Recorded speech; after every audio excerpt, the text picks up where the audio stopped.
दोस्तों स्वागत है आपका अपने चैनल पर, जहां पर आप साइंस पढ़ रहे हैं। फिजिक्स और बायोलॉजी की क्लास चल रही है आपकी। और उसमें से अभी आपका पिछली क्लास जो हुई थी उसमें कुछ मैंने थोड़े अच्छे क्वेश्चन कराए थे, जिसमें कि जिनके आने के चांसेस हैं रेलवे एनटीपीसी में। ठीक है, तो वो सीरीज अलग चल रही है और ये सीरीज अलग चल रही है। वहाँ से आप अपने क्वेश्चन की डायरेक्ट प्रैक्टिस कर सकते हैं। और यहाँ पे क्या है, आपको पूरा टॉपिक वाइज पढ़ने को मिलेगा। ठीक है, और फिजिक्स की क्लास भी एक दो दिन में स्टार्ट हो जाएगी। तो इससे पहले हम लोगों ने जो पढ़ा था उसके आगे डायरेक्ट शुरू करते हैं। हम लोग पहुंच गए थे लीवर तक। तो आज हम लोगों को लीवर के बारे में पढ़ना था। ठीक है, तो लीवर को हम लोग यकृत बोलते हैं, जिगर बोलते हैं। ठीक है, और ये क्या है, ये भी एक ग्लैंड है। इसका जो वेट होता है वो लगभग होता है 1.5 kg लगभग में। और ये हैवीएस्ट ऑर्गन ऑफ बॉडी, मतलब शरीर का सबसे भारी अंग है। आगे लिखा है कि लीवर की स्टडी को क्या बोलते हैं, हेपेटोलॉजी। ठीक है, और ये क्या होता है, ये अंदर से कैसा होता है, पर्स की शेप में होता है। इसके बीचों बीच एक लिगामेंट पड़ा होता है। देखिए, बीचों बीच एक लिगामेंट पड़ा हुआ है। ठीक है, ये बीचों में, इसको क्या बोलते हैं, फैल्सीफेरॉल लिगामेंट, फैल्सीफेरॉल लिगामेंट। ठीक है, और दोनों तरफ का जो भाग होता है एक डक्ट से कनेक्ट होता है। देखो, ये एक भाग, ये एक भाग, ये वो ऊपर का भाग है, ये नीचे का भाग है। ये एक डक्ट से कनेक्ट है, एक ये डक्ट निकली है, एक ये निकली है। देखो बीच में आके ये डक्ट, इसको डक्ट बोलते हैं। ठीक है, जो पाइप नुमा संरचना आपको दिख रही है दोनों तरफ से, इसको डक्ट बोलते हैं। ठीक है, तो इसके बाद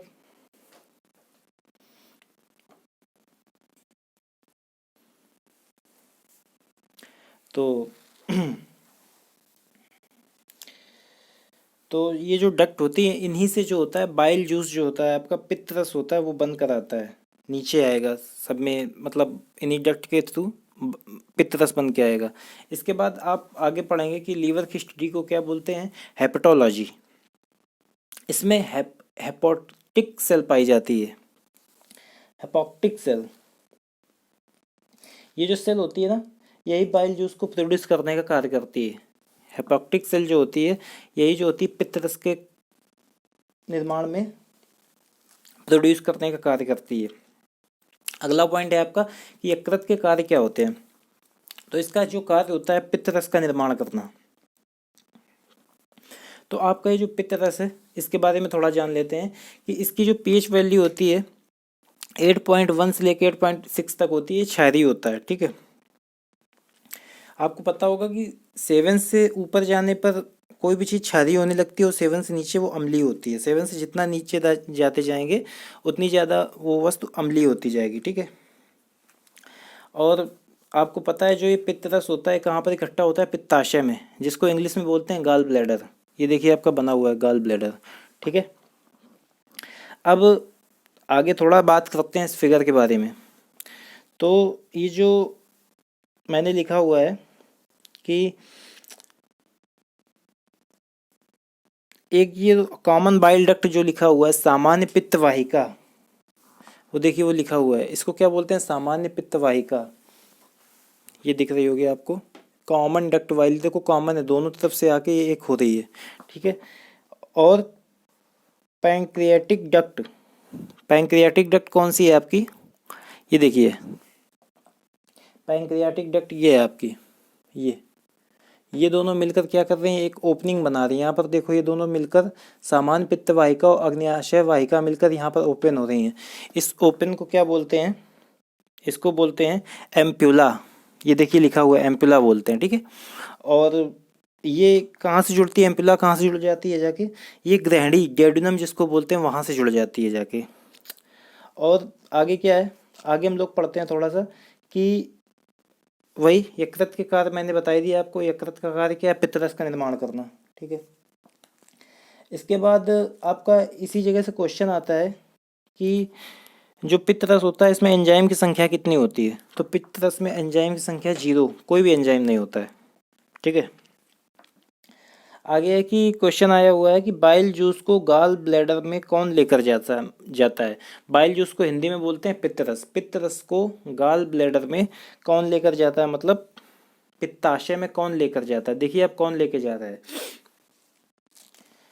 तो ये देखिए पित्तरस यहाँ से आएगा, लीवर के थ्रू अंदर से आएगा, और गाल ब्लैडर में जाएगा किसके थ्रू, सिस्टिक वाहिका। इसको क्या बोलते हैं, सिस्टिक वाहिका। ये क्वेश्चन आया हुआ है, इसलिए मैंने आपको कराया कि पित्तरस को गाल ब्लैडर में पित्ताशय में कौन लेकर जाता है, तो सिस्टिक वाहिका लेकर जाती है। ठीक है। अब अगला क्वेश्चन है कि लीवर में से जो बाइल जूस को लेकर कौन आता है। लीवर में से बाइल जूस जो पित्तरस होता है उसको कौन लेकर आता है। देखिए ये बाइल जूस आ रहा है, पित्तरस इसको बोलते हैं, कौन आ रहा है इसको लेके, पित्त वाहिका। इसको क्या बोलते हैं, बाइल डक्ट। पित्त वाहिका लेके आ रही है। ठीक है। तो जो बचा हुआ पित्त जूस होता, पित्तरस होता है, वो क्या होता है, वो कॉमन बाइल डक्ट से होते हुए ग्रैणी में जाकर भोजन में मिल जाता है। ठीक है। जो आपका बचा हुआ पित्तरस होता है वो क्या होता है, इसके बाद वो कॉमन बाइल डक्ट से होते हुए सामान्य वाहिका से होते हुए, सामान्य पित्त वाहिका से होते हुए आपके कहाँ मिल जाएगा, भोजन में जाके।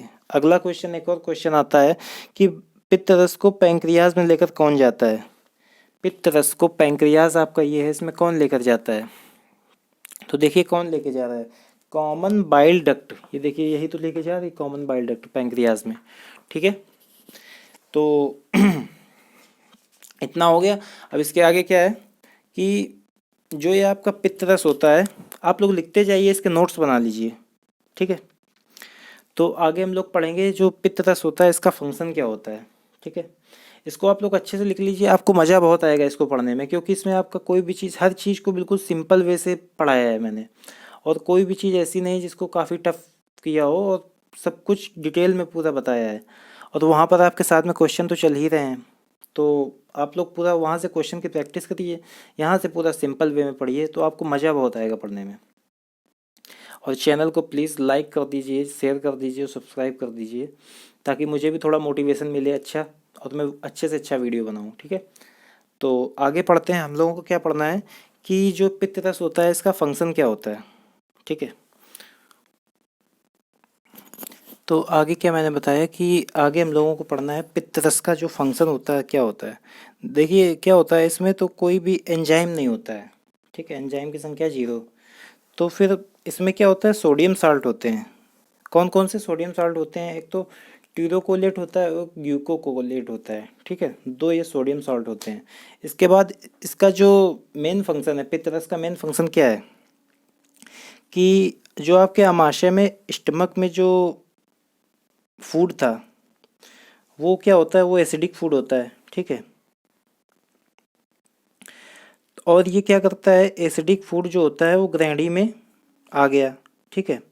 एसिडिक फूड गए, अब क्या करेगा पित्तरस, क्या करेगा, स्टमक में जो हमारे जो एसिडिक फूड होता है उसको बेसिक फूड में कन्वर्ट कर देता है। किसमें, मतलब क्षारीय फूड में कन्वर्ट कर देता है। अब वो एसिडिक फूड था क्यों, किस वजह से वो एसिडिक फूड था, तो मैंने आपको पहले वाले वीडियो में बताया था कि एसिडिक फूड किस वजह से हो जाता है, HCl की उपस्थिति की वजह से। HCl की वजह से भोजन एसिडिक हो जाता है, मतलब अम्लीय हो जाता है। तो ये भोजन को, पित्तरस जो होता है भोजन को आंत में पहुंचने से पहले ही कैसा कर देता है, क्षारीय कर देता है, और ये सब ग्रैणी के रास्ते में ही होता है। ठीक है। तो इसमें जो सोडियम साल्ट होते हैं, तो क्या होता है, तो सोडियम, इसमें एंजाइम तो होते नहीं है, तो जो पित्तरस होता है जो भी काम करेगा वो किसकी वजह से करेगा, सोडियम साल्ट की वजह से ही करेगा, क्योंकि इसमें एंजाइम 0 होते हैं। अब इसका दूसरा मेन फंक्शन क्या होता है कि जितने भी अदर दूसरे एंजाइम होते हैं, जैसे हो गया पैंक्रियाटिक जूस आदि, उनको क्या करता है, सक्रिय करता है। ठीक है। मतलब उन एंजाइम को एक्टिवेटर करने का कार्य करता है। अब तीसरा इसका मेन कार्य क्या हो गया, इसको समझ लीजिए, ये पेपर में पूछा जाता है कि इसके जरिए क्या होता है, वसा का पायसीकरण होता है, इमल्सिफिकेशन, इसको क्या बोलते हैं इंग्लिश में, इमल्सिफिकेशन ऑफ फैट। ठीक है। इसमें क्या होता है, मतलब इमल्सिफिकेशन ऑफ फैट मतलब वसा का पायसीकरण, इसका मतलब क्या होता है कि इसमें जो फैट होता है, वसा होती है, उसको क्या होता है, टिनी पार्टिकल मतलब छोटे छोटे कणों में विभाजित कर दिया जाता है। इसी को क्या बोलते हैं, इमल्सिफिकेशन ऑफ फैट। ठीक है। तो ये जितने भी रिएक्शन, ये तीनों चीज़ें हो रही हैं, कहाँ पर हो रही हैं? ग्रैंडी में ही कंप्लीट होती हैं। सब चीज़ें क्या होती हैं? ग्रैंडी में ही कंप्लीट होती हैं। ठीक है, तो ये आपका पित्तरस हो गया। अब इसके आगे क्या आया? इसके आगे आपका अगला पार्ट ये कौन सा है इसमें? गाल ब्लैडर, जिसको बोलते हैं लीवर। इसके बारे में थोड़ी जानकारी लेते हैं हम लोग। ठीक है, तो अब क्या है, इसके बाद अगला था कि गाल ब्लैडर, इसके बारे में हम लोगों को पढ़ना था। ठीक है, तो ये क्या होता है? ये एक कैसी संरचना होती है? पॉकेट लाइक स्ट्रक्चर, मतलब थैली नुमा संरचना होती है। ठीक है, ये सब आप लोग बहुत ध्यान से पढ़िए और इसके नोट्स भी बनाइए, फिगर वगैरह अपनी कॉपी में बनाइए अच्छे से। क्योंकि रेलवे में क्या होता है, रेलवे में जो एनटीपीसी का एग्ज़ाम है ना, इसमें क्वेश्चन वो इन्हीं सब जगहों से घुस घुस के पूछता है। रेलवे की आदत है कि रेलवे के क्वेश्चन थोड़े अटपटे टाइप के होते हैं, सिंपल होते हैं, सब हो जाएंगे। तो इसलिए आप लोग इसके अच्छे से नोट्स बना लीजिए, आपको दिक्कत नहीं होगी। आप लोग इसको बस लिखते रहिए जो मैं बोल रहा हूँ, और उसको 2-3 बार पढ़ लीजिए, या तो वीडियो को 2-3 बार अच्छे से देख लीजिए। ठीक है, तो अब क्या है गाल ब्लैडर? गाल ब्लैडर क्या होता है? इसको हिंदी में क्या बोलते हैं? पित्ताशय। ये कैसा है? थैलीनुमा संरचना होती है।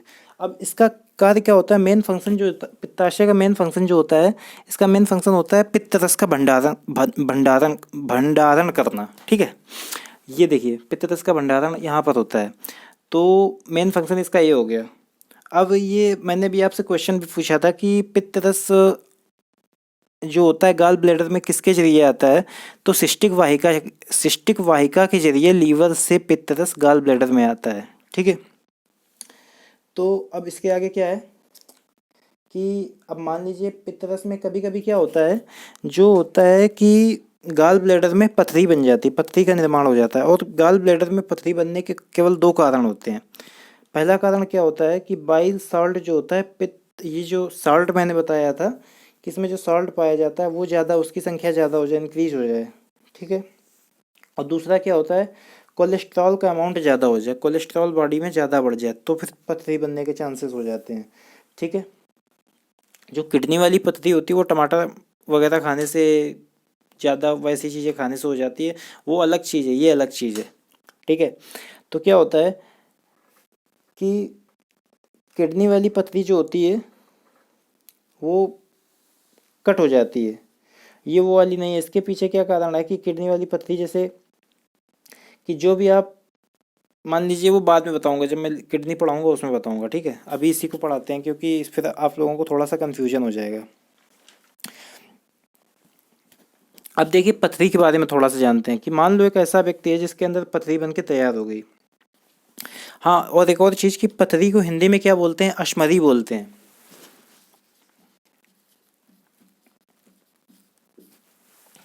पथरी को हिंदी में बोलते हैं अश्मरी। ठीक है, तो कोई इंसान है उसके अंदर पथरी तैयार हो गई, उसके कहाँ पे? गाल ब्लैडर में। ठीक है, अब इस स्टोन को, पथरी को ख़त्म करने के 2 तरीके हैं। एक तो आपने क्या किया, अल्ट्रासोनिक वेव्स का यूज किया और तरंगों के माध्यम से आपने पथरी को क्या किया? तोड़ दिया। और दूसरा क्या है? ऑपरेशन से निकलवा दिया। मान लीजिए इन केस क्या हुआ कि बहुत सारी पथरी इसके अंदर बन के तैयार हो गई पित्ताशय के अंदर, तो पित्ताशय के अंदर क्या होगा? फिर आपको क्या करना पड़ेगा कि आपको अपना पित्ताशय को कटवाइए और बाहर निकलवा दीजिए। ठीक है, कट एंड आउट। तो अब इसमें 2 चीज़ें, सीजीएल में एक बार क्वेश्चन आया था कि तरंगों के द्वारा पथरी को तोड़ना क्या कहलाता है? तो देखिए लिखा हुआ है लिथोट्रिप्सी, तरंगों के द्वारा, ये सीजीएल में आया हुआ क्वेश्चन है। इसके बाद अगला क्वेश्चन आया था कि पित्ताशय को जो काट कर, मैंने आपको 2 ही रास्ते बताए पथरी को ख़त्म करने के, या तो तरंगों के माध्यम से तोड़ दीजिए पथरी को, दूसरा अगर ज़्यादा संख्या में पथरी हो जाए उसके अंदर तो क्या करना है? पित्ताशय को काट कर बाहर निकाल दीजिए। इसको क्या बोलते हैं? पित्ताशय को काट कर बाहर निकालना, इसको बोलते हैं कोलेस्टेक्टोमी। ठीक है, अब आप लोगों के मन में क्वेश्चन आ रहा होगा कि पित्ताशय को काट कर बाहर निकालने से क्या व्यक्ति की पाचन क्रिया में कुछ फर्क पड़ेगा? तो हाँ, थोड़ी सी गड़बड़ी जो होगी उसके पाचन क्रिया में थोड़ी सी हो जाएगी। पाचन क्या होगा? जल्दी आसानी से नहीं होगा, क्योंकि क्या होता है, बाइल जूस जो होता है, पित्त रस जिसको बोलते हैं, वो स्टोर नहीं हो पाएगा, क्योंकि पित्ताशय तो होगा नहीं, तो वो स्टोर नहीं हो पाएगा। जितना भी पित्त रस होगा वो क्या करेगा? वो सीधा सीधा फूड में जाके मिक्स हो जाएगा, सीधा सीधा फूड में जाके मिक्स होगा। तो फिर ऐसी स्थिति में क्या होता है, डॉक्टर क्या करता है, आपको कुछ चीज़ें खाने से मना कर देगा। ठीक है, तो ये सब इतना काम हो गया पूरा। मैंने आपको ये भी बता दिया पित्ताशय है क्या, और इसमें जब पथरी हो जाती है उसको कैसे ख़त्म करते हैं, ठीक है। अब इसके बाद अगला लीवर में क्या है कि लीवर जो है अपना हिपैरिन का निर्माण भी करता है। अब ये हिपैरिन आ गया, इसका मतलब क्या है? हिपैरिन का मेन फंक्शन होता है कि ये रक्त का थक्का बनने से रोकता है। जैसे हमारी बॉडी के अंदर जैसे लगातार पूरी बॉडी में रक्त जो है सर्कुलेट हो रहा है, बाहर आते ही रक्त जम जाता है, उसका थक्का बन जाता है, बट अंदर क्या, अंदर थक्का नहीं बन रहा है। तो इसका कारण क्या है कि हिपैरिन है, अंदर ब्लड में हमारे हिपैरिन पाया जाता है, जो कहाँ बनता है, लीवर में ही बनता है, ठीक है। तो एक क्वेश्चन है कि मतलब जो जोंक होती है ना, जो हमारी चिपक जाती है, तो वो क्या होता है, वो जो जीव होता है वो जब हमारे चिपक जाता है तो वो उस जगह पे हिपैरिन को छोड़ देता है। हिपैरिन को छोड़ने से क्या होता है, हमारा वो पार्ट जो होता है सुन्न पड़ जाता है, एकदम वहाँ पे सुन्न हो जाता है। तो ये क्वेश्चन आ सकता है आपके पेपर में कि किस जीव के काटने से या करने से क्या होता है कि, या फिर कौन सा जीव ऐसा है जो हिपैरिन को छोड़ता है। तो क्या आंसर होगा, जोंक, ठीक है। इसके बाद अब हम लोग इस टॉपिक को थोड़ा सा यहीं पे स्टॉप करते हैं। आगे की जो क्लास होगी उसमें हम लोग क्या पढ़ेंगे, कोलेस्ट्रॉल के बारे में पढ़ेंगे, और काफ़ी कुछ है। अभी 2-3 लेक्चर आपके लीवर के रहेंगे, मैं थोड़ा डिटेल में पढ़ा रहा हूँ, ये नहीं कि जल्दी जल्दी ख़त्म कर दिया आपको, तो फालतू का वो सब कुछ नहीं होगा, आपको पूरा डिटेल में मैंने मैटर दिया है। तो आप इसको अच्छे से नोट्स बनाइए, इसको और अच्छे से पढ़िए, ठीक है। आपको हर एक एग्ज़ाम में, वनडे एग्ज़ाम कोई भी होगा उसमें हर एक एग्ज़ाम में आपको काम आएगा ये, ठीक है। और बाकी आपकी वो सीरीज होगी जो चल रही है एनटीपीसी स्पेशल सीरीज, वो आपको मिलती रहेगी। Okay, thank you.